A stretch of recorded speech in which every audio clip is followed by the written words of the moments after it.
అబ్బో ఇక్కడ కేజీ చీరలు కొంటే అర కేజీ చీరలు ఫ్రీ అంట. మంగళ్య షాపింగ్ మాల్, కేజీల్లో సేల్, టన్నుల్లో ఆనందం. హుండీ ఆదాయంలో తిరుమల శ్రీవారు రికార్డుల మీద రికార్డులు సృష్టిస్తున్నారు.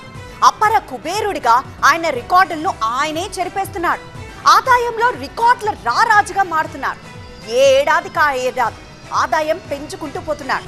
ఇప్పుడు మరోసారి రికార్డులను బ్రేక్ చేశారు. ఈ ఏడాది కూడా భక్తుల సంఖ్య పెరిగినట్టే శ్రీవారి హుండీ ఆదాయం కూడా రికార్డు స్థాయిలో పెరిగింది. శ్రీనివాసుడి జూలై నెల హుండీ ఆదాయం టీటీడీ చరిత్రలో సరికొత్త రికార్డ్. తిరుమలేశుడి ఆదాయంలో హుండీ ఆదాయం కీలకంగా మారిపోయింది. వెంకన్న ఆస్తుల విలువ కొండంత మారుతోంది. వెలకట్టలేని ఆస్తుల సంపన్నుడి ఆదాయం ఏటేటా పెరుగుతూనే ఉంది. ఎప్పటిలాగే ఈ ఏడాది కూడా వడ్డీ కాసుల వాడి ఆదాయం రికార్డులకెక్కింది. ఈ వేసవిలో భక్తులతో కిటకిటలాడిన కొండ మాదిరిగానే హుండీ ఆదాయం కూడా రికార్డు స్థాయిలో పెరిగింది. రోజుకు సగటున దాదాపు 80,000 మందికి పైగా భక్తులు తిరుమల శ్రీ వెంకటేశ్వర స్వామిని దర్శించుకున్నారు. దీంతో హుండీలో సమర్పించుకున్న కానుకల విలువ కూడా రెట్టింపైంది. జూన్ లో 25,26,000 మంది భక్తులు శ్రీవారిని దర్శించుకోగా హుండీ ద్వారా టీటీడీకి 128,29,00,000 రూపాయల ఆదాయం వచ్చింది. గత ఏడాది జూన్ తో పోల్చితే హుండీ ఆదాయం 8,44,00,000 రూపాయలు పెరిగింది. ఈ లెక్కన జూన్ నెల హుండీ ఆదాయం 7% పెరిగినట్టు టీటీడీ ప్రకటించింది.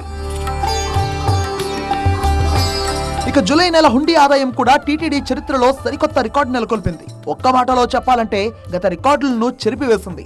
జూలైలో వెంకన్న హుండీ ఆదాయం 140,28,00,000గా నమోదైంది. 24,54,000 మంది భక్తులు శ్రీవారిని దర్శించుకోగా హుండీ ఆదాయం మాత్రమే రికార్డులకెక్కింది.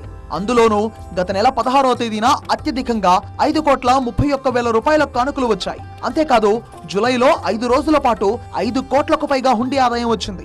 21 రోజులు 4 కోట్ల రూపాయలకు పైగా కానుకలను భక్తులు సమర్పించారు. నిజానికి జూన్ కంటే జూలైలో భక్తుల సంఖ్య తగ్గినప్పటికీ ఆదాయం మాత్రం రికార్డులు క్రియేట్ చేసింది. గత ఏడాది జూలైలో 23,76,000 మంది శ్రీవారిని దర్శించుకోగా హుండీ ఆదాయం 129,45,00,000 రూపాయలు వచ్చింది. అంటే తిరుమల శ్రీవారికి గతంలో ఎన్నడూ లేని విధంగా జూలైలో హుండీ ఆదాయం లభించింది. మరోవైపు తిరుమల శ్రీవారి లడ్డూ ప్రసాదం తయారీ విక్రయాల్లోనూ టీటీడీ రికార్డులను బ్రేక్ చేస్తోంది. జూలైలో రికార్డు స్థాయిలో లడ్డూలను తయారు చేసి భక్తులకు అందించింది. భక్తుల రద్దీ పెరగడంతో టీటీడీ లడ్డూ ఉత్పత్తిని కూడా భారీగా పెంచింది. భక్తులకు ఎలాంటి కొరత లేకుండా ప్రసాదాలను అందుబాటులో ఉంచుతోంది. జూన్లో 1.27 కోట్ల లడ్డూలను టీటీడీ విక్రయించగా జూలైలో 1,30,00,000 లడ్డూలను భక్తులకు అందజేసింది.